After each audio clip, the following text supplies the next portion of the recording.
igual les voy a pedir por favor toda su colaboración porque toca ir rápido como tenemos que ver todo, entonces obviamente cualquier duda, cualquier inquietud que surja en el transcurso, pues obviamente me preguntan cualquier cosa. Vamos a revisar. Lo que sí, hoy les voy a pedir, porfa, te va a tocar atender ahí porque me olvidé mi apuntador y no puedo pasar las diapositivas. Por favor, muchas gracias. Entonces, en lo que respecta al aparato reproductor femenino, igualmente vamos a revisar, como hicimos en el aparato reproductor masculino, inicialmente unos conceptos o nociones generales. Cuando hablamos de genitales internos, ¿a qué estamos haciendo referencia?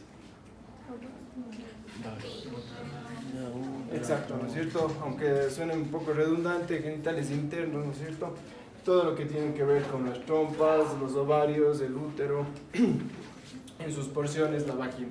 Y cuando hablamos de genitales externos, obviamente hacemos referencia a lo que corresponde a la vulva, que incluye labios menores, el vestíbulo vaginal, el clítoris, los orificios tanto vaginal como el orificio uretral. Entonces, estas son las dos, digamos, generalidades, ¿no? Genitales internos, genitales externos.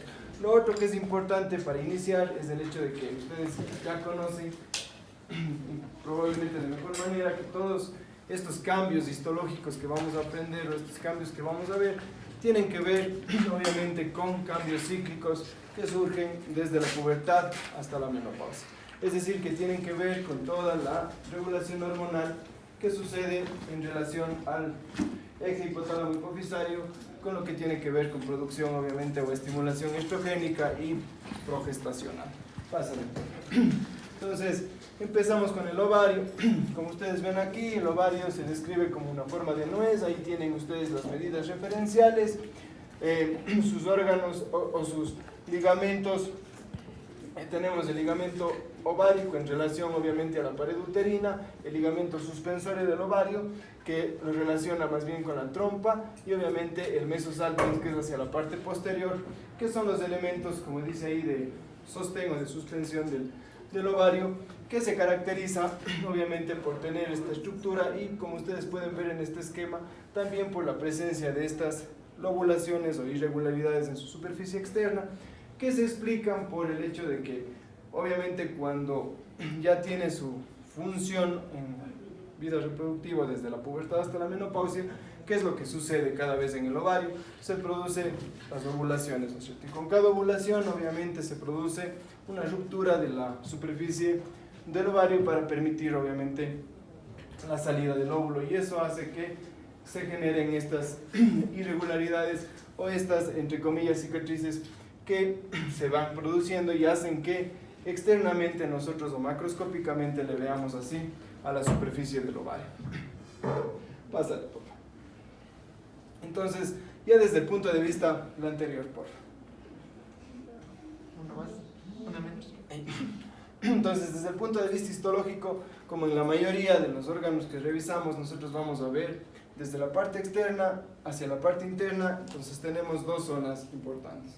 En primera instancia, lo que corresponde a la corteza, y hacia la parte central, la médula, que no se está viendo en esta fotografía histológica. Como ven ustedes ahí, la médula está constituida por tejido conectivo, vasos sanguíneos, ¿no? Tejido conectivo laxo vascularizado. Y en la parte cortical es donde nos vamos a centrar nosotros un poquito más, porque es ahí en donde vamos a encontrar todas las fases del desarrollo folicular. Entonces, haciendo una analogía con el aparato reproductor masculino, lo que veíamos en el túbulo seminífero, aquí lo que vamos a ver obviamente en la corteza del ovario es todos los estadios del desarrollo folicular.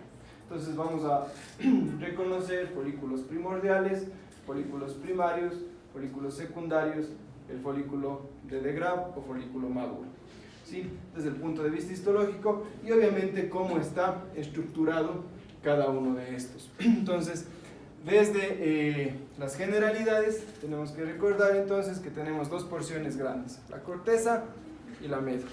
En la corteza vamos a describir a los folículos, y hacia la parte externa, hacia la parte más externa, igual tenemos el recubrimiento que se denomina epitelio germinativo, que esta denominación es, digamos, histórica, puesto que se creía que obviamente de este epitelio es de donde se originaban los primeros estadios, digamos así, del desarrollo folicular. Hoy se sabe que no, que las células germinales primordiales, las mismas células germinales primordiales que salen del saco vitelino, como vimos en el reproductor masculino, son las mismas que obviamente van a dar origen en el desarrollo del aparato reproductor femenino a estas células. Por lo tanto, esto de aquí simplemente constituye un recubrimiento que es un mesotelio, es decir, es un epitelio plano simple de recubrimiento. Y hacia la parte interna de este mesotelio tenemos una túnica fibrosa que se llama túnica albuginea. Y luego obviamente vienen ya tenemos la presencia de los folículos. Entonces, como ustedes ven, la primera idea antes de empezar a describirlos a cada uno de ellos, ustedes pueden ver que tenemos estas estructuras redondeadas. Aquí se puede ver el núcleo y este es el citoplasma, el núcleo y el citoplasma. Entonces aquí ustedes ven diferentes, en este caso inicialmente tamaños de folículos. Se pueden ver hacia esta parte, unos más pequeños, más apelotonados, y hacia la parte, digamos, más interna ya vemos unos más grandes. Entonces, obviamente cada uno de estos va a corresponder a los diferentes momentos del desarrollo folicular que van a estar estimulados por los estrógenos. Sí, entonces vamos a ir viéndoles a cada uno de ellos. Y obviamente lo que está en medio de los folículos, ¿a qué parte corresponde? Al estroma, ¿cierto? La parte que no son folículos corresponde al estroma ovárico, ¿sí? Es decir, todo lo que ustedes ven en medio de estas estructuras redondeadas corresponde al estroma ovárico, que es un estroma fuso celular, es decir, de células alargadas, compactas, que más bien tienen una coloración basófila, ¿no? Que tienden a verse basófilos por lo que están apelotonadas, están más compactas, y obviamente lo que vemos con mayor claridad son sus núcleos. Pásale, por favor. Entonces, esto es lo que vamos a ver histológicamente, o vamos a reconocer en la hematoxilina eosina desde el punto de vista morfológico microscópico. Vamos a reconocer el ciclo ovárico.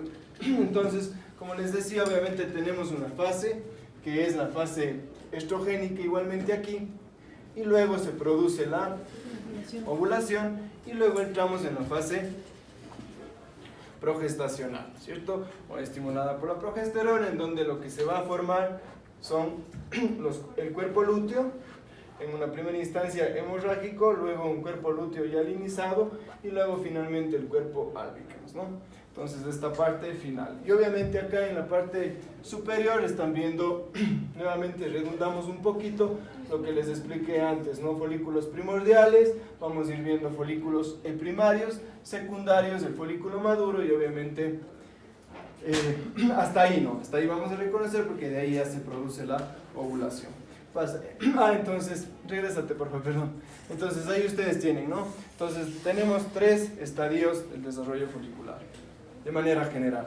Tenemos entonces folículo primordial, folículos en desarrollo que se clasifican en primarios y secundarios, y el folículo maduro o de Graf. Ahí termina el desarrollo folicular. Obviamente los siguientes, el cuerpo lúteo y el cuerpo albicans, son la fase degenerativa de estos folículos ováricos, es decir, cuando no hubo fecundación, obviamente no hubo embarazo, no hubo gestación, entonces lógicamente viene este proceso de degeneración de lo que fue, lo que fue el folículo ovárico. Pásale por favor. Entonces es esto de lo que ustedes obviamente en sus otras asignaturas probablemente van a hablar con mucho mayor detalle, pero es esto lo que explica los cambios histopatológicos, los cambios funcionales, todo lo que tiene que ver con la fase folicular y la fase lútea. Los cambios más representativos de los que nosotros vamos a enfatizar obviamente son los cambios a nivel ovárico, que son del desarrollo folicular, y los cambios que se producen a nivel endometrial con las fases progestacional y estrogénica, ¿sí? En términos generales, en términos así bien generales, ¿qué acción tienen los estrógenos? ¿Qué les han dicho? ¿Qué han leído? ¿Qué han escuchado? El crecimiento del endometrio. Crecimiento, ¿no es cierto? ¿Eso qué quiere decir? Que en términos así generales los estrógenos tienen una función justamente de proliferación, ¿sí? Tanto a nivel ovárico como endometrial, es decir, van a hacer que crezca, ¿sí? Que prolifere. Mientras que la progesterona, ¿qué hace? Hace que se prepare el útero por si acaso Exacto, hay fecundación. prepara, y estos cambios son de tipo secretor, ¿sí? Es decir, tiene efectos más bien de tipo secretor que obviamente se manifiestan más, en este caso sí, en el endometrio, porque en el caso de cuando no hay embarazo, obviamente la progesterona lo que va a permitir es justamente la formación del cuerpo lúteo, ¿sí? Pásale, por favor. Entonces vamos a revisar comparando el esquema y obviamente la histología. Tenemos entonces la primera etapa que lo constituyen los folículos primordiales. Entonces el folículo primordial, a ver, hay una cosa que probablemente se me escapó. Entonces nosotros tenemos los gametos, ¿no es cierto? En el caso masculino eran los espermatozoides, aquí son, ¿cómo se llama? Ovocito o ovocito, ¿cierto? ¿Ya? Entonces esa célula es esta, ¿sí? Es su núcleo y su citoplasma. Es la que se va a desarrollar dentro de estos folículos, ¿ya? Entonces, obviamente, lo que estamos viendo aquí es la célula, su núcleo, su citoplasma, y el folículo primordial, entonces, se caracteriza por tener una única capa de células foliculares, que en esta etapa son células planas, ¿sí? Se caracterizan por ser células planas, y obviamente por debajo, en esta línea rojita, tienen ustedes la membrana basal, y por detrás están las células del estroma, que como les habíamos mencionado son células alargadas, son células fusiformes con los núcleos igualmente alargados. Miren, estas células son alargadas que terminan con los extremos ahusados.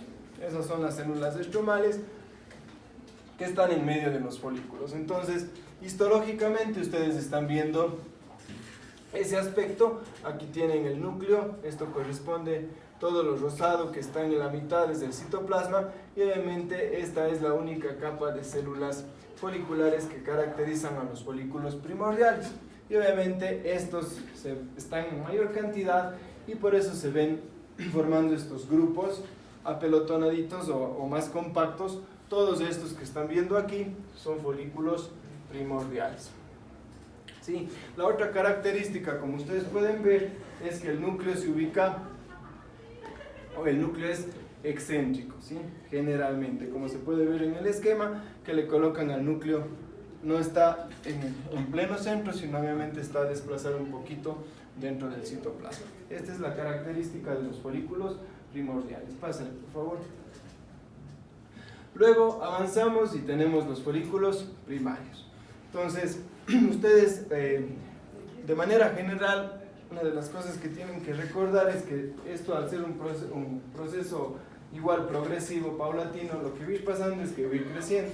Pues conforme va avanzando, va a irse haciendo más grande, ¿sí? Entonces, de manera general, la célula se va a ir haciendo más grande, y obviamente este folículo también se va a ir haciendo más grande y va a ir adquiriendo ciertas características. Entonces, en la primera etapa, digamos, del folículo primario, tenemos entonces igual una única capa de células foliculares, pero la diferencia es que la célula es un poco más grande, el núcleo ya se encuentra en el centro, y que tenemos un epitelio que ya no es plano, sino que ahora ya se vuelve cúbico, ¿sí? En este primer momento del folículo primario, como ven aquí. Entonces tienen una única capa de células foliculares. Estas que están aquí, ¿qué son? A ver si me están parando bola. Creo que esto parece que estuviera hablando otro idioma. ¿Estas qué son?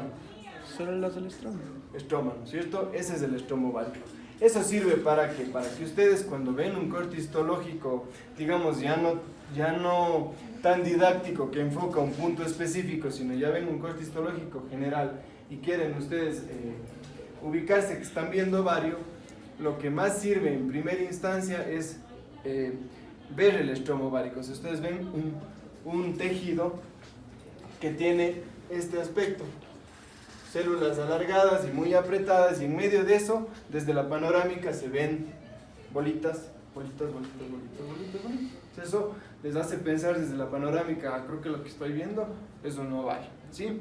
Entonces, aquí tienen ustedes estas células que desde este momento, cuando ya empiezan a proliferar, toman el nombre de células de la granulosa, ¿sí?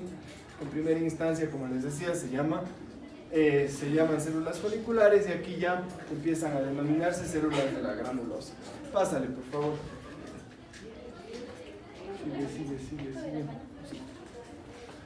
Entonces, este es el aspecto, digamos, más típico, ¿ya? El anterior es un poquito más rebuscado, digamos, en el caso de que quisiéramos ponerlas difíciles la evaluación. Ya lo más probable es que ustedes puedan identificarlos en este momento, cuando las células de la granulosa ya están más estratificadas, tenemos más capas de células, como se ven aquí. Aquí ya podemos contar 3 hileras de células, hasta 4 en algunas porciones, y también aparece una de las características primordiales del folículo primario, que es la zona pelúcida, que es esa banda eosinófila que se ve entre la zona entre las células de la granulosa y el citoplasma, ¿no? Aquí está el núcleo, y obviamente todo esto constituye el citoplasma del ovocito. Aquí en el esquema igualmente tienen entonces la representación de la zona pelúcida y obviamente las capas de la granulosa que van a proliferar. Como ustedes ven, entonces esto va a ser progresivo, va a ir aumentando el número de capas de las células de la granulosa, y van a ir ganando capas que van teniendo otros nombres, como ya vamos a ver. Aquí seguimos viendo células de la granulosa con la zona pelúcida. Entonces, avanza un poquito, pásale un poquito más. Entonces, en este folículo primario ya aparece la siguiente capa, que se llama la teca folicular. Entonces, primero, obviamente, si ustedes ven un folículo primario que tiene una única capa de células cúbicas con el tamaño más grande y el núcleo en el centro, lógicamente ahí muy probablemente no se va a identificar teca todavía, ¿sí? Porque esto, como les digo, es progresivo. Entonces aquí, cuando ustedes miran, ya tienen una proliferación, aquí ya podemos contar varias hileras de células de la granulosa. Sigue proliferando la granulosa y aparecen las células de la teca, que se dividen en dos: la teca interna, que es una teca vascularizada, como se puede ver en el esquema, estas que están en morado, y la teca externa, que esa es la más complicada porque son células fusiformes, entonces se mezclan con las células del estroma y no es muy fácil distinguir histológicamente, porque obviamente se mezclan con las células estromales, como se ve aquí, que básicamente son iguales a las células del estroma, ¿sí? Corresponden a la teca externa, ¿sí? Que así está descrita. Entonces, la teca interna es la vascularizada y es la que va a tener receptores para la LH, ¿no? Sigue, avánzale, por favor, un poquito. Entonces, seguimos avanzando y llegamos al folículo secundario. Entonces, como ustedes ven, esto es un proceso progresivo. Va creciendo, creciendo, creciendo, y aquí tienen el folículo secundario. Entonces, ¿qué apareció en el folículo secundario que no había en el primario? Y que de hecho le hace que nosotros ya le llamemos folículo secundario.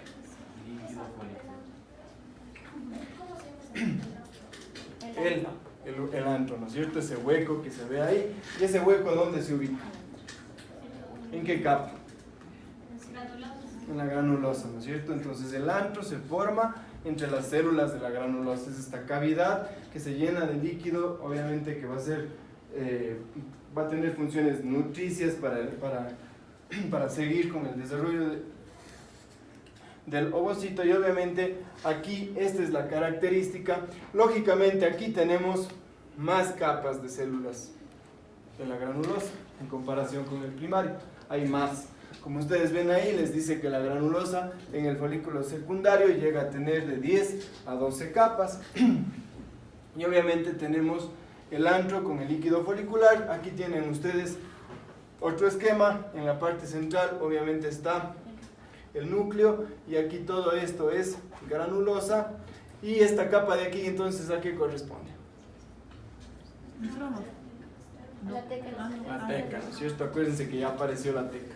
Y esta, la teca interna, sí se puede ver más claramente. La teca externa sí es, como les digo, más complicada. Pero aquí por lo menos sí le podemos delimitar a la teca interna, ¿sí? Esta es la teca interna y obviamente por detrás tenemos a la teca externa que, como les digo, se confunde ya con todo lo demás que es el estroma, ¿sí? Y el de arriba, ¿qué es entonces?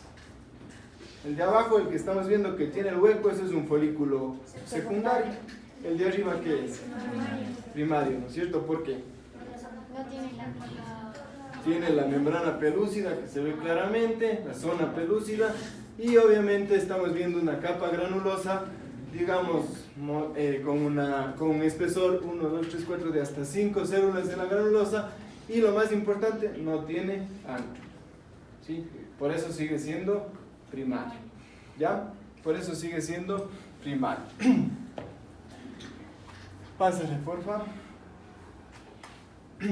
Y aquí tenemos el folículo maduro. Aquí esta foto debe estar repetida después. Pásale, solo para verme. Sí, de hecho está aquí. Ya, entonces luego tenemos el folículo maduro o folículo de degrado. Entonces, si ustedes ven este esquema, ¿cómo describirían este folículo ya con lo que han escuchado? ¿Qué tiene de diferente o qué tiene de especial? Así que les parece. ¿Qué es todo esto de aquí? El antro, ¿no es cierto? El antro se hace gigante, se hace grandote. Y al llenarse de líquido, hace que esta célula del ovocito que está aquí, con la zona pelúcida, se quede como metido dentro de esta estructura, que aquí toma dos nombres especiales. Este tallito que como le sostiene todavía con la capa granulosa es el cúmulo óforo. Y esta zonita es lo que se conoce como corona radiante o radiada, que es igual de células de la granulosa, ¿sí? Entonces, cuando tiene estas estructuras, cuando tiene estas características, ya toma la denominación o ya se considera un folículo maduro, ¿sí? Es decir, ya este es el paso previo, porque obviamente de aquí ya se va a acercar, se va a profundizar y va a salir, ¿sí? Se va a producir la ovulación y obviamente es la corona radiante la que tiene la reacción con el espermatozoide, ¿no es cierto? ¿Cómo se llamaba donde se unía el núcleo con la célula de la granulosa? Cúmulo óforo. ¿Está difícil? Sí. ¿Por qué se llama así? Porque eso es de ovario, ¿no es cierto? En este caso de óvulo, ¿no? Por eso se llama cúmulo óforo. ¿Sí? La cosita que nos sostiene. Ya. Entonces aquí tienen, y acá está la histología. Sí, esta es una panorámica. Sí, esta es una panorámica. Entonces ustedes están viendo aquí la célula, aquí el puntito más chiquito es el núcleo. Esta zona de aquí constituye el cúmulo o óforo y esto de acá la corona radiada o radiante, ¿no? Y todo esto de aquí es el antro, ¿sí? Es el antro folicular. Obviamente acá están viendo ya un esquema más fácil de interpretar. Todo esto de aquí constituye el antro. Aquí tienen el núcleo, el citoplasma del ovocito. Aquí está la corona y esto de acá constituye el cúmulo óforo, ¿sí? Por lo tanto, esta capa que está a continuación es la teca interna, ¿no? La teca interna. Entonces, este es un folículo maduro. Y estos que están aquí chiquitos, ¿qué serán?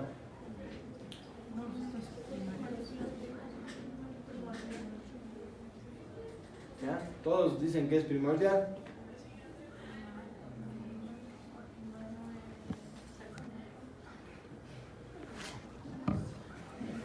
¿Por qué tienen miedo si ya vimos?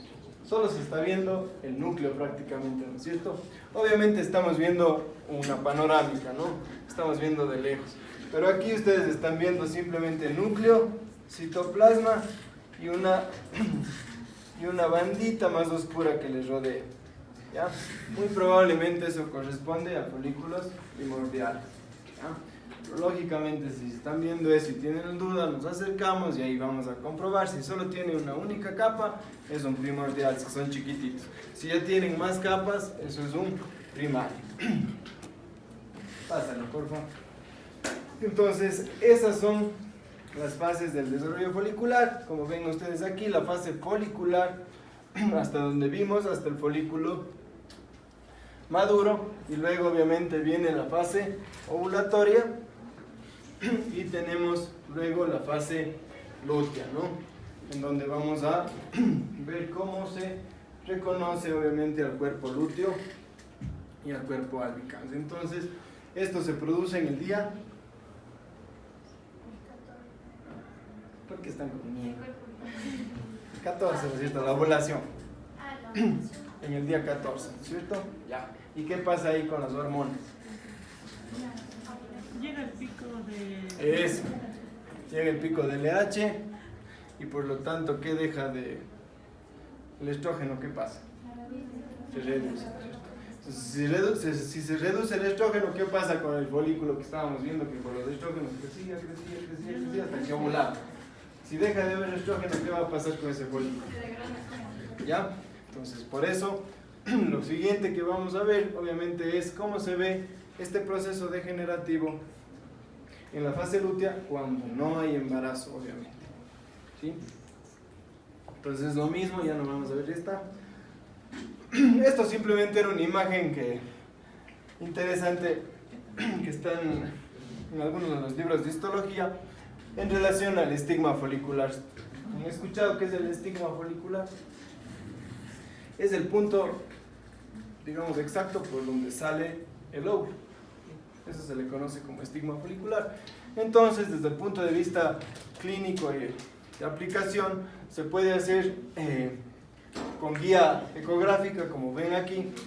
Localizan los folículos por la densidad de líquido y obviamente por medios endoscópicos llegan al ovario, localizan la zona del estigma folicular. ¿Para qué? Para tomar el óvulo, ¿no? En el momento justo, digamos, en procesos de fecundación asistida. Entonces, el estigma folicular constituye esa zona en donde obviamente se produce justo la ruptura de la superficie ovárica para que salga el óvulo. Pásale, por favor. Y desde la macroscopía, para que ustedes le conozcan al ovario, así es como se ve un ovario. Entonces, recibimos el ovario, le hacemos un corte, mitad por la mitad, y vemos la superficie interna. Tenemos entonces la parte externa que corresponde a la zona, digamos, cortical, y obviamente la zona medular. Y aquí ustedes ven algunas estructuras de diferentes colores. Entonces, tenemos unas estructuras que se ven amarillas, otras que se ven blancas y otras quísticas como esto de aquí. Entonces, básicamente lo que estamos viendo en la superficie interna de un ovario son los, si cabe el término, todos los estragos del ciclo ovárico, todo lo que deja el ciclo ovárico, lo que se puede encontrar en un ovario, ¿no? Estos son cuerpos lúteos, cuerpos albicans, y estos son folículos quísticos o quistes foliculares, que son cambios propios que se pueden encontrar, digamos, como cambios histológicos habituales dentro de una superficie ovárica. Lógicamente, esta no es una exéresis ovárica normal, porque en patología no tenemos eso, obviamente le sacan por algo. Entonces, en este caso, si ustedes se fijan, esto es un quiste grande del cuerpo lúteo, probablemente un quiste hemorrágico del cuerpo lúteo, que obviamente hizo que esa paciente tenga un dolor agudo, y obviamente esta es la estructura. Salud. Gracias. Ya le vamos a correlacionar con la histo. Pásale, por favor. Entonces, en la fase lútea, luego de la ovulación, nosotros vamos a encontrar lo que corresponde con el cuerpo lúteo y luego, como les decía, el cuerpo albicans. Entonces, esta es la estructura del cuerpo lúteo, ¿sí? Obviamente este es un cuerpo lúteo que está grande, ¿no? Entonces, pero sirve para demostrar las estructuras. Obviamente ustedes ven aquí, digamos, una parte central, que es todo esto, y obviamente esto de aquí, que constituye el revestimiento de esta estructura, y que si ustedes se acuerdan que adentro de eso estaba, en términos normales, estaba el ovocito, ¿no es cierto? Deja de estar, queda este espacio. ¿Esto a qué correspondería entonces? Estas capas. Si vuelven a lo que vimos del folículo, ¿no es cierto? Simplemente le quitamos la célula de la mitad. ¿Qué nos queda? La granulosa, ¿no es cierto? Y detrás de la granulosa, ¿qué nos queda? A continuación, la teca, ¿no es cierto? Entonces, básicamente, esa es la estructura del cuerpo lúteo. En ese centro vacío, inicialmente va a haber hemorragia, y luego va a haber lo que estamos viendo aquí, este material hialinizado, rosado, homogéneo, y obviamente esto es granulosa y eso es teca. Como estamos en la fase lútea, entonces se llama granulosa luteinizada y teca luteinizada. Y esos cambios se producen por la progesterona. Entonces, hacemos un acercamiento en esta pared y vamos a ver este aspecto, ¿sí? La granulosa luteinizada son células de citoplasmas más amplios, eosinófilos, como se ven aquí, más rosados, ¿sí? Son más rosados que los de la granulosa. Los de la granulosa eran como más azulitos. Estos son más rosados. Esta es la granulosa luteinizada. Y esto de acá, que se ve ya una capa un poquito más ajustada, más apretada, corresponde a la teca luteinizada, ¿sí? Entonces, el cuerpo lúteo tiene una parte central que puede ser en un inicio hemorrágica y luego hialinizada, y la parte de recubrimiento que lo constituyen la granulosa luteinizada y la teca luteinizada. ¿Ya? Pásale, por favor. Y luego, obviamente, cuando sigue el proceso ya degenerativo, tenemos los cuerpos álbicos, ¿sí? En este caso sí, ya no vamos a ver nosotros estructuras, capas, sino simplemente vamos a ver estos cordones como pegados, fibrosos, que de hecho son cordones fibrosos que toman este aspecto de masas dentro del estroma ovárico. Entonces, si ustedes ven un tejido ovárico, pueden encontrarse más que directamente ver los folículos. Lo más probable es que en un ovario ustedes vean cuerpos lúteos o cuerpos álbicans. ¿Y cómo van a saber que están en el ovario? Porque obviamente yo veo una mancha, una masa rosada y el estroma, ¿no? El estroma ovárico. Entonces ahí sí busco otras características, busco encontrar un cuerpo lúteo o busco directamente encontrar folículos, y ahí sí, o sea, yo estoy convencido de lo que estoy viendo es un ovario, ¿sí? Porque ahí, entonces, en una superficie ovárica nosotros podemos encontrar todos estos momentos en la corteza: folículos primordiales, primarios, secundarios. De hecho, lo más frecuente es que veamos primordiales, primarios. Secundarios también se pueden ver, pero los de grado, los maduros, son los más complicados de ver, porque obviamente es una cuestión, como digamos, de suerte, que justo en el corte obviamente tengamos parte de todas las etapas, ¿no? Entonces, lo más frecuente es que vean ustedes primordiales, primarios y hasta secundarios. Y obviamente sí van a encontrar cuerpos lúteos y cuerpos largos. Pásale. Listo, eso con el ovario, ¿sí? ¿Sí está claro? Más o menos. Entonces igual tenemos cada uno de los momentos, digamos, del desarrollo folicular. Luego vamos a revisar rápidamente lo que corresponde a la vulva. Entonces, como les había mencionado anteriormente, la vulva incluye todo lo que ustedes están viendo en la fotografía: labios mayores, labios menores, el clítoris, lo que tiene que ver con el orificio uretral, el orificio vaginal y obviamente el vestíbulo vaginal. Estas estructuras, el monte de Venus, que es parte de la vulva, ¿no? Entonces, En este caso, obviamente, desde el punto de vista histológico, morfológico, lo que vamos a ver, obviamente, es lo que corresponde a las estructuras en esta zona. Es decir, ustedes ven el monte de Venus, los labios mayores, en definitiva, ¿qué son? ¿Qué estructuras son? Es piel, ¿no es cierto? Entonces, lo que vamos a ver histológicamente es piel. Piel con folículos pilosos, con vellos. Entonces, obviamente, lo que vamos a ver, obviamente, son pliegues cutáneos con vello, ¿sí? Entonces, obviamente, en el corte histológico, pásale, por favor. En el corte histológico lo que vamos a ver es piel, ¿sí? Es decir, aquí estamos viendo el espesor, en esta parte, hasta aquí, corresponde a ¿qué? Al epitelio, ¿no es cierto? Este es el epitelio, y estas glándulas, ¿qué tipo de glándulas son? Eso ustedes ya saben. ¿Qué glándulas son? ¿O no han visto esas glándulas? Sebáceas, ¿no es cierto? Son glándulas sebáceas. Ese es el aspecto típico de las glándulas sebáceas, formando estas estructuras redondeadas juntas de células claras y que obviamente tienen asociación con un ducto excretorio, generalmente obviamente con la unidad pilosebácea, es decir, con un pelo.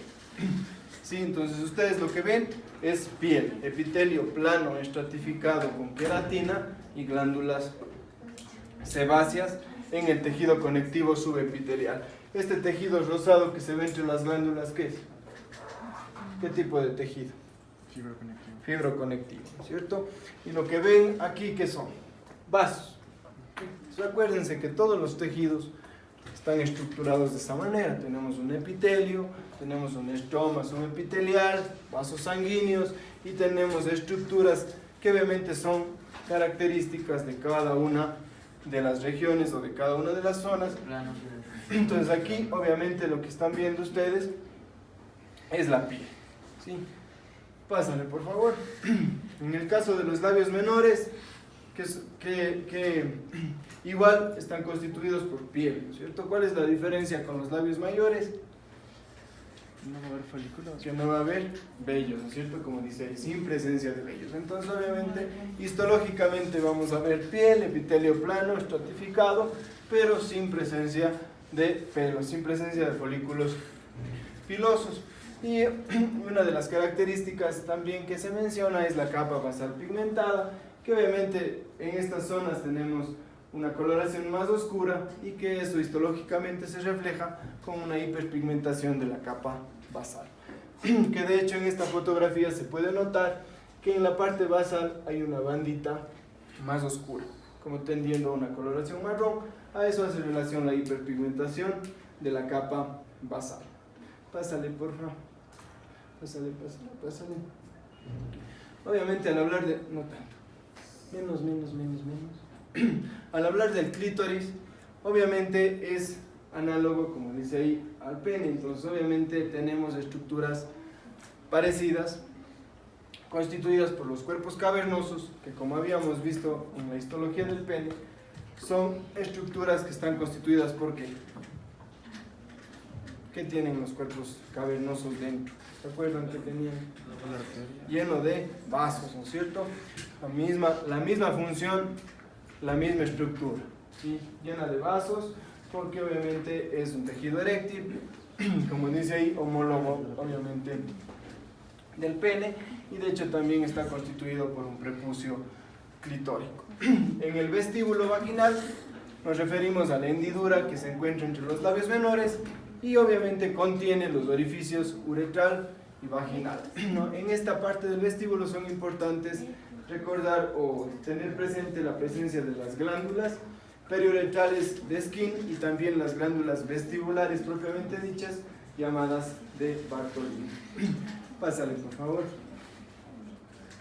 Entonces, ahí en la macroscopía simplemente en la imagen está identificando el clítoris y, como les decía, las glándulas vestibulares de Bartolini.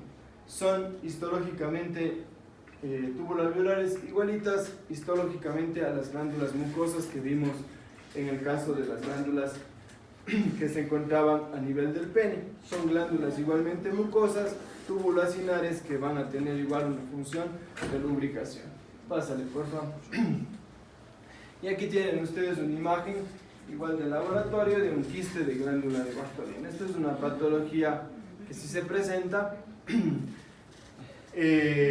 cuando hay obstrucción del ducto de la glándula de Bartholin. Obviamente eso se dilata, causa molestias a nivel vaginal, a nivel del vestíbulo vaginal. Obviamente se dilata, produce dolor y es necesaria la exéresis. Obviamente si eso no se hace, eso se puede obsedar, infectar y causar una mayor cantidad de molestias. Aquí ustedes lo que están viendo es la cavidad del quiste, este tejido blanquecino al fondo que se ve es la cavidad, la pared del quiste, y obviamente esto está abierto, obviamente por dentro estaba lleno de contenido mucoso, ¿sí? Pásale por favor. Luego tenemos la vagina, este tubo fibromuscular que, como se ve aquí en esta imagen cadavérica, simplemente para ubicarle, tienen ustedes el trayecto de la vagina hacia la parte proximal en continuación con el útero, hacia la parte distal, obviamente en la parte de la vulva con el orificio vaginal. Tenemos entonces, igual que en la mayoría de órganos que hemos descrito, tenemos entonces una túnica mucosa, una túnica muscular y una túnica adventicia. Pásale por favor. Y obviamente cada una de estas, en el caso de en el caso de la túnica mucosa, ¿qué tipo de epitelio es ese? Escamoso, ¿no es cierto? ¿Cómo es el epitelio escamoso? Es un epitelio plano estratificado, ¿cierto? Eso tienen que acordarse porque luego les causa confusión, porque es lo mismo decir epitelio o son sinónimos, ¿no? Cuando ustedes dicen epitelio escamoso, se entiende que es un epitelio plano estratificado, ¿sí? Es un epitelio plano estratificado que puede o no ser queratinizado dependiendo de la zona en la que se encuentra. Por ejemplo, en la zona de la mucosa vaginal es no queratinizado, ¿sí? Mientras que en la anterior que vimos, en la zona de el monte de Venus y de los labios mayores, es un epitelio con queratina, como la piel, ¿sí? Toda nuestra piel es con queratina, ¿sí? En este caso es un epitelio escamoso no queratinizado, que obviamente cambia también, no se notan, digamos, tan marcados los cambios como en los otros órganos, pero todos cambian con el ciclo menstrual. Y en el caso, obviamente, del epitelio o de la mucosa vaginal, tiene relación con el almacenamiento de glucógeno que aumenta en la fase folicular, y eso quiere decir que nosotros vamos a verles a estas células más gordas, o sea, se van a ver en definitiva espacios blancos más grandes con los núcleos ubicados al centro, y esos espacios blancos, si le hacemos una coloración especial para pintar glucógeno, nos van a pintar la cantidad de glucógeno que tienen de acuerdo a la fase del ciclo en la que se encuentran. Si te regresas una fotito, ¿no? Ahí ustedes pueden ver, es el mismo epitelio escamoso en un diferente momento del ciclo, y obviamente se está pintando la cantidad de glucógeno para evidenciar estos cambios, ¿no? Sigue nomás, por favor.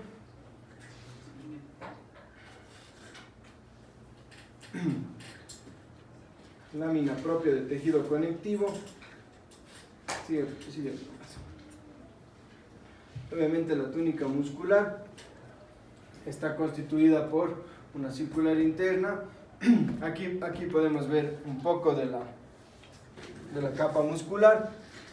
Esto es importante. Cuando ustedes hablan de mucosa, es otra de las cosas que a veces se nos escapa porque damos a veces por entendido ciertas cosas. Cuando ustedes hablan de mucosa, no nos referimos solo al epitelio, sino como ustedes ven en la foto, está marcado mucosa en todo este espesor.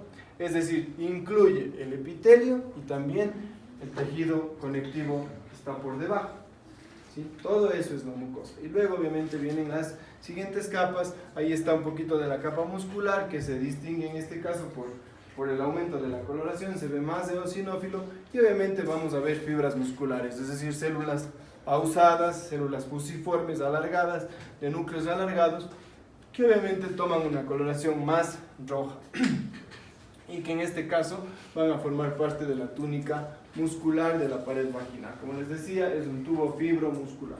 Entonces obviamente tenemos una capa muscular. Pásale, por favor. Y la adventicia tenemos tejido conectivo, ¿no? Tejido conectivo como en casi todas. Aquí tienen ustedes otra imagen, simplemente para que recuerden cómo se ve histológicamente una pared vaginal. Entonces aquí tienen ustedes el epitelio escamoso, estratificado, y aquí tenemos la lámina propia, o el tejido conectivo subepitelial, que constituye la lámina propia, donde obviamente vemos vasos y algunas células inflamatorias dentro de la morfología normal. Como ya me quitó, entonces ya no les digo nada más. Entonces, es importante que ustedes se acuerden que el epitelio plano, ¿por qué se llama? ¿Por qué a un epitelio le decimos plano? ¿O qué es lo que le da la denominación a un epitelio? Porque si ustedes ven esa foto, a veces, pero no se ve tan plano. ¿Por qué le decimos a un epitelio que es plano, cúbico o cilíndrico cuando es estratificado? ¿Qué capa es la que le da el nombre? ¿Cuál es la capa que le da el nombre al epitelio cuando es estratificado? Que son generalidades, porque olvidan todo lo que ven, y cuando acaben mientras dicen, no nos dieron, no hemos visto nada. Es la última, ¿no es cierto? La última capa es la que le da la denominación, por eso a este le decimos epitelio plano estratificado, porque la última capa tiene células planas, ¿cierto?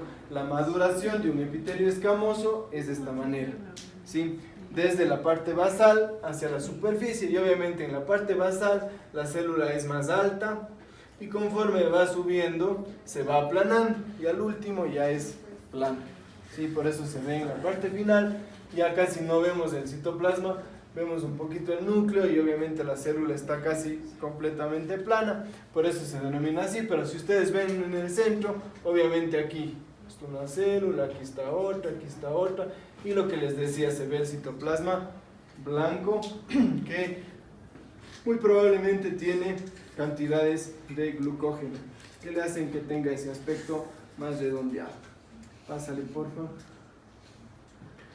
Luego entonces nos toca hablar del útero. Como ven ahí, el útero, un órgano piriforme en el cual nosotros vamos a describir dos regiones: el cuerpo uterino y el cuello uterino. Entonces estas dos zonas son importantes porque cada una tiene sus particularidades importantes. Entonces, sigue, por favor.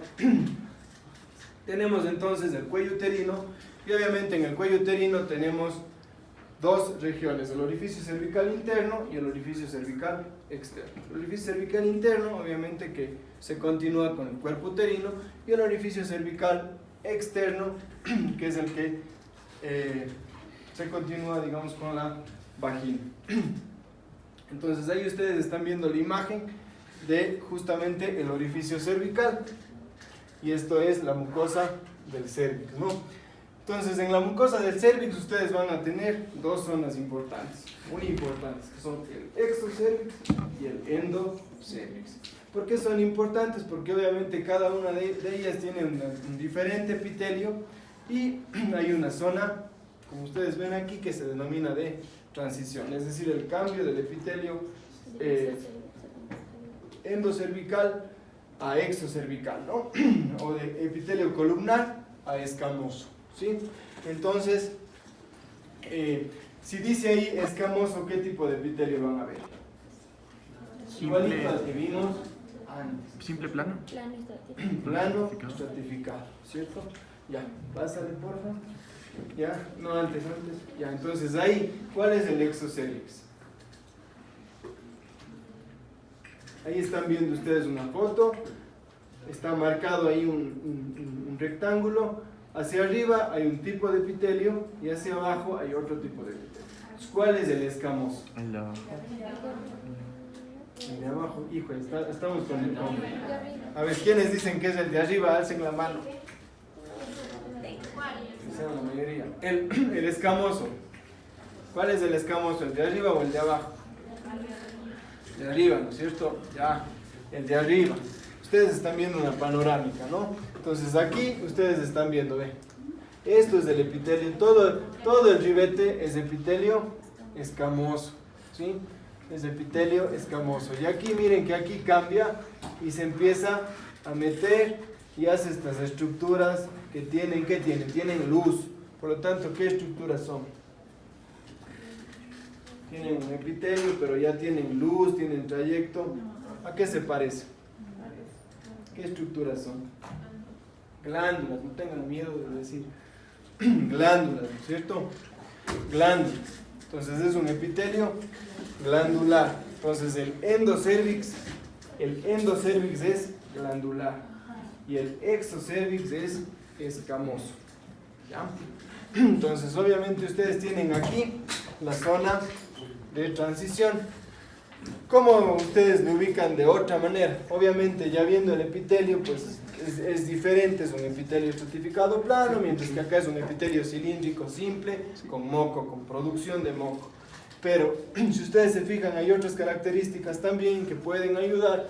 Aquí ustedes tienen la lámina propia o el tejido conectivo, no tiene nada de estructuras, es tejido fibroconectivo. Y mientras que acá ya tienen la presencia de las glándulas que se profundizan en el estómago. Y eso es propio de los tejidos que son glandulares o que tienen esta estructura. Ahora, ¿por qué es importante? Pásale, por favor. Ahí nuevamente, ¿dónde está el exocervix? ¿O dónde está el epitelio escamoso y dónde está el glandular? Abajo, en la foto de ahí, en la parte de abajo, ¿qué es?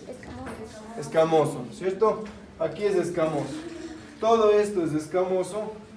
Y hacia acá miren cómo se meten las glandulitas. Este ya es glandular. ¿Ya? Entonces ahí tienen nuevamente la transición del epitelio exocervical al endocervical. ¿Por qué es importante saber esto y por qué es importante la zona de transición en el cuello uterino?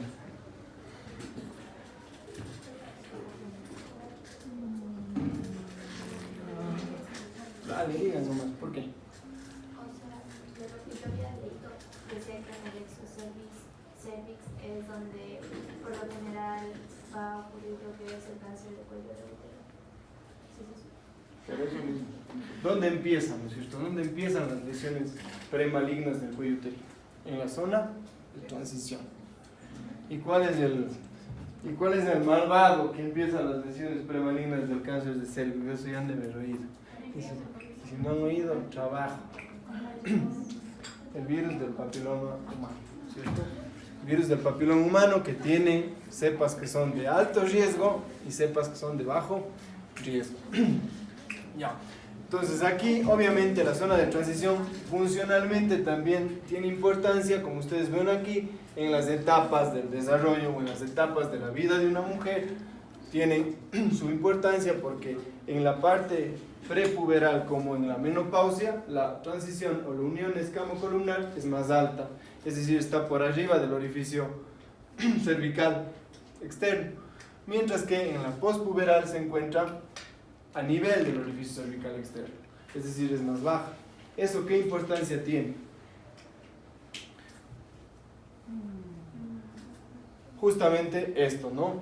En las enfermedades de transmisión sexual, es decir, y tiene muchísima importancia el virus del papiloma humano. ¿Por qué? Porque infecta justamente en la zona de, o empieza todo su fenómeno y toda su virulencia en la zona de transición y es el causante de las lesiones premalignas que pasan por lesión de bajo grado, se convierten en alto grado y luego en cáncer de cervix. Por eso es importante que un examen que se llama ¿cómo?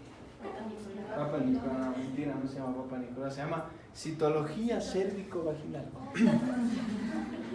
Sí, pero no, siempre se le seguirá conociendo por toda la eternidad como Papa Nicolás. Entonces, ¿qué es la citología cérvico-vaginal? Es esto, ¿no? Ustedes obviamente En la citología cérvico-vaginal, ¿qué es lo que se hace? Se toma una muestra del exocervix y del endocervix para justamente, ¿cuál es el objetivo del Papa Nicolau?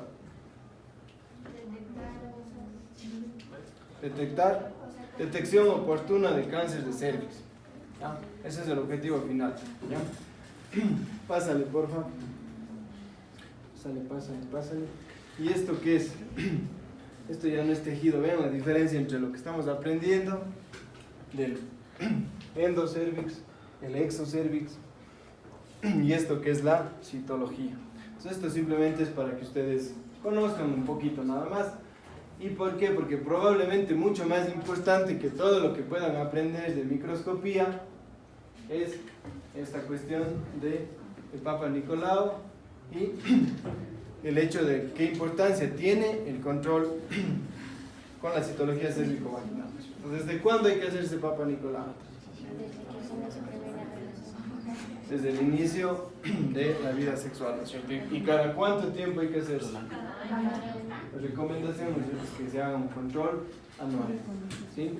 Entonces esto es muy importante porque todos los días vemos una cantidad, ustedes no lo crean, es un problema de salud pública.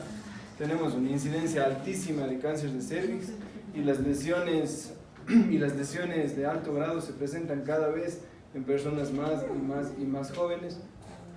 Entonces realmente para nosotros en este país sigue siendo un problema de salud pública bastante importante y sigue siendo causa de muerte. Aunque no debería ser, las mujeres se siguen muriendo por cáncer de cervix en nuestro país. Sí, porque supuestamente con tanta cosa del Papa Nicolau no se debería morir ninguna mujer, pero se siguen muriendo mujeres por cáncer de cervix. Y es justamente porque inician su vida sexual muy tempranamente, no tienen una sexualidad responsable, o el otro lado que es más grave, el tema de que obviamente son niñas de 10, de 9, que entre comillas inician su vida sexual. Sí, entonces obviamente es un problema mucho más serio porque ya tiene que ver con el tema de las violaciones, pero obviamente esto hace que tengamos una alta incidencia. Y por el otro lado, en cambio, están las personas que nunca se hacen. Entonces obviamente se hace su primer Papa Nicolau a los 40 años. Entonces ya resulta que ya tiene cáncer. Entonces ya no tenemos mucho que hacer. ¿Ya? Entonces aquí lo que ustedes están viendo son simplemente las células. Es lo que se hace con el Papa Nicolau. Se raspa las células y obviamente lo que vemos en el microscopio son solamente las células. Así se ven las células endocervicales, son cilíndricas, son células con el núcleo en la base y el citoplasma, mientras que las células escamosas del exocervix son células que se ven así, planas con un núcleo chiquito al centro. Cuando hay cáncer, cuando hay neoplasia, vean la diferencia, el núcleo se hace muchísimo más grande, la célula se ve fea, con un núcleo irregular, la relación núcleo-citoplasma, o sea, el tamaño del núcleo en relación al citoplasma cambia mucho. Esto es una lesión de alto grado. Pásale, por favor. Entonces ahí tienen ustedes, ahí en esa foto que tienen a su izquierda, cuál es el exo y cuál es el endo, para ver si no hay arado en el mar. A la izquierda, el exo, ¿no es cierto? Escamoso. Y acá, fácil, ¿no? Entonces esto es epitelio cilíndrico, ¿no? Y esto es epitelio escamoso. ¿Ya? Síguele, por favor. Luego entonces nos toca el útero. Entonces el útero, el cuerpo uterino, porque ya vimos el cuello, el cuerpo uterino es una pared igual, ¿no es cierto? El útero tiene una gruesa pared, entonces nosotros hacemos un corte de todo el espesor de la pared y vamos a tener estas capas histológicas. Esto que constituye, dale, no pasa nada, el endometrio. Esto de aquí, miometrio, y esto de aquí corresponde al perimetrio. Entonces, como ustedes ven, el endometrio, ¿qué tiene? Es una mucosa, ¿no es cierto? ¿Y qué tiene? Ya desde esa imagen, ¿qué son estas? Glándulas, ¿ves? Ya cada vez van a tener menos miedo de decir, sí, me parecen glándulas. Sí, son glándulas, ¿no es cierto? Entonces, el endometrio, ¿qué tiene? Tiene glándulas. son glándulas endometriales que constituyen la mucosa. Luego tienen una pared muscular que es la más representativa, es gruesa, es grande, fibras musculares lisas que constituyen el miometrio. Y luego obviamente tienen la capa más externa que constituye el perimetrio. ¿Sí? Entonces ahí básicamente igual tenemos fibras elásticas, tejido conectivo que constituyen el perimetrio. Pásale porfa. Entonces, obviamente el miometrio es el estrato más grueso, ahí donde está el endometrio. En esa foto. Arriba, ¿no es cierto? Ya. Esto es lo primero. Ustedes cuando vayan a ver una placa, entonces ya pueden ubicar la zona que corresponde a la mucosa, que tiene epitelios de diferentes tipos, como en este caso, la mucosa que lo constituye el endometrio con ese epitelio glandular, y luego tienen el miometrio, el perimetrio. Aquí les dice que obviamente la capa más representativa, como se puede ver, la constituye el miometrio. Y obviamente hay cambios que se pueden presentar, sobre todo cuando es un miometrio en gestación, en donde obviamente va a haber hiperplasia e hipertrofia del endometrio con los cambios, del miometrio con los cambios endometriales también correspondientes a un embarazo. Entonces, ¿qué quiere decir hiperplasia e hipertrofia? ¿Qué es la hiperplasia? ¿Qué es la hipertrofia? ¿Se deforma? Bueno, se deforma, pero ¿qué le pasa? ¿Crece qué? ¿Y la hiperplasia? O sea, hipertrofia es cuando crece la célula, pero no aumenta el número de células, solamente crece la célula. Y hiperplasia es cuando aumenta la cantidad de células, ¿no es cierto? Ya. Vamos, pásale, por favor. Ya, entonces aquí, ¿qué están viendo? ¿Esto qué es? Todo esto está aquí. ¿Corresponde a qué capa? Al endometrio. Todo esto es el endometrio y aquí está un trocito de miometrio. Bueno, esto es lo mismo, hasta aquí endometrio y miometrio. Ahí como ven en la diapositiva, para entender un poco la funcionalidad y las fases del endometrio con el ciclo menstrual, obviamente es importante acordarse o recordar que tenemos dos capas, ¿no? Una funcional y una basal. Que obviamente la capa funcional es la capa que se desprende en la menstruación y la capa basal es la que obviamente permite la regeneración del epitelio en cada uno de los ciclos. ¿Sí? Pásale por favor. Entonces en el ciclo menstrual vamos a hablar de una fase proliferativa, de una fase secretora y de una fase menstrual. La fase proliferativa por estimulación de los estrógenos. La fase secretora, la progesterona, ¿cierto? Ya.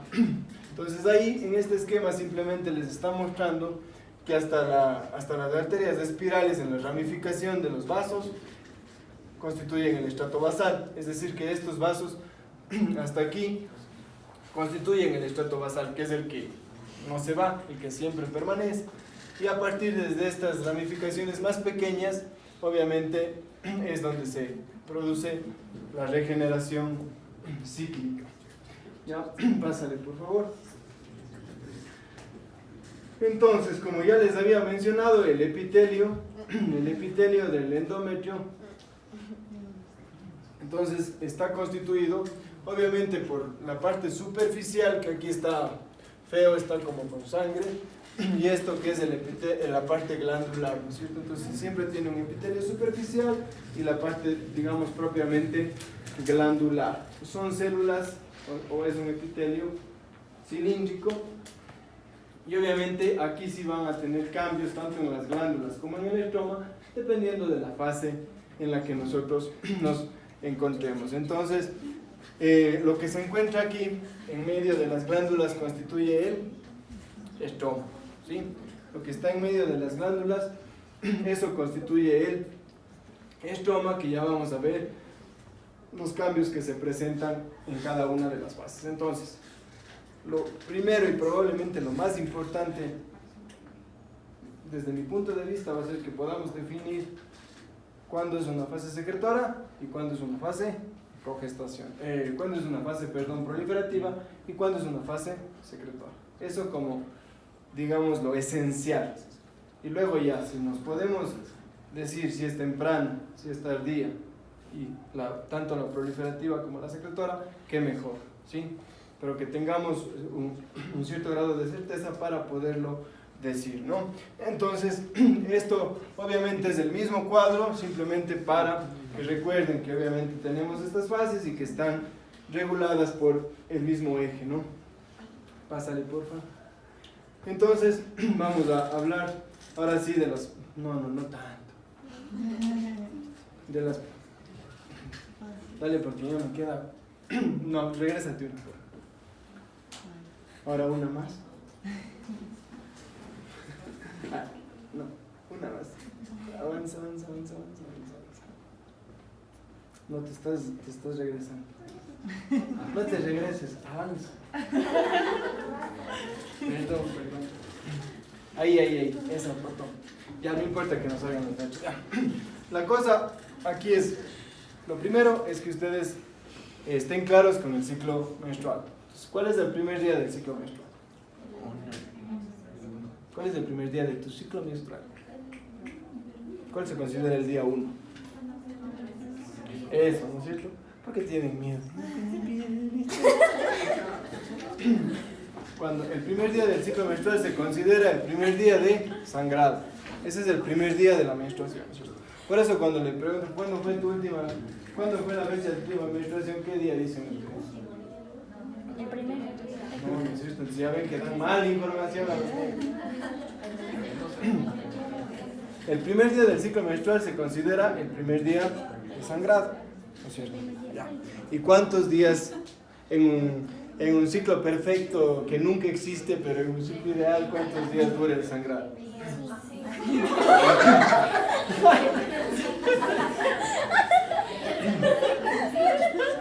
De 4 a 5 días, ¿no es cierto? Entonces, desde ahí, una vez que termina el sangrado, empieza la fase que proliferativa. Verán, eso sí tienen que saber, pero bien, o sea, no pueden dudar cuándo es proliferativo, y entonces obviamente, y a partir de ahí, de que termina el sangrado, empieza el primer día, o empieza la fase proliferativa.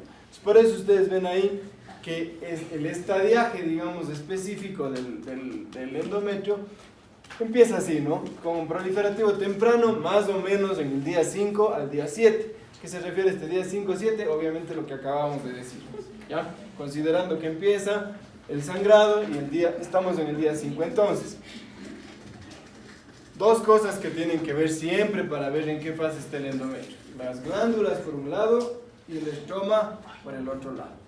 Entonces, estas glándulas, ¿qué les parecen? ¿Grandes o pequeñas?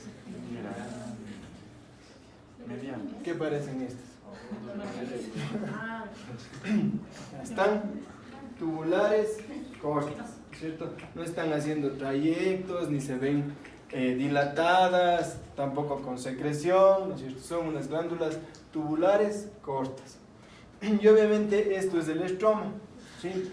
Todo lo que está aquí, estos núcleos que se ven aquí, son las células estromales.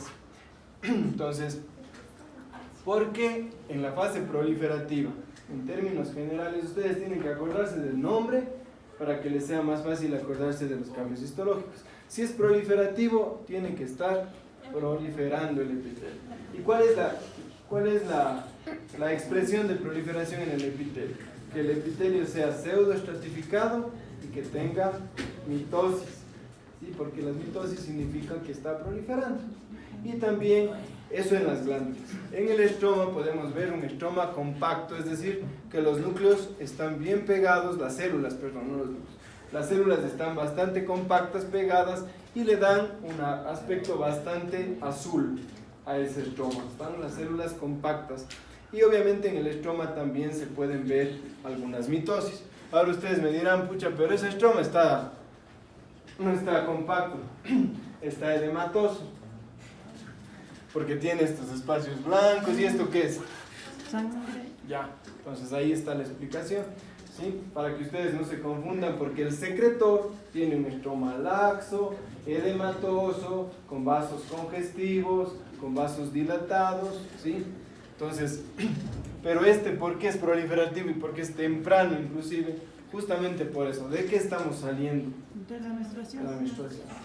Entonces, por eso es que un proliferativo temprano puede tener este estroma que no es el clásico que se describe en la fase proliferativa, porque en la fase proliferativa la descripción clásica son glándulas tubulares con epitelio pseudoestratificado y estroma compacto, ¿sí?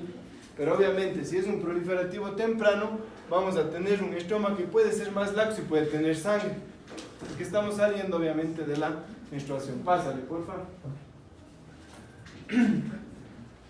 Entonces aquí ya tenemos el aspecto más clásico del estroma, ¿sí?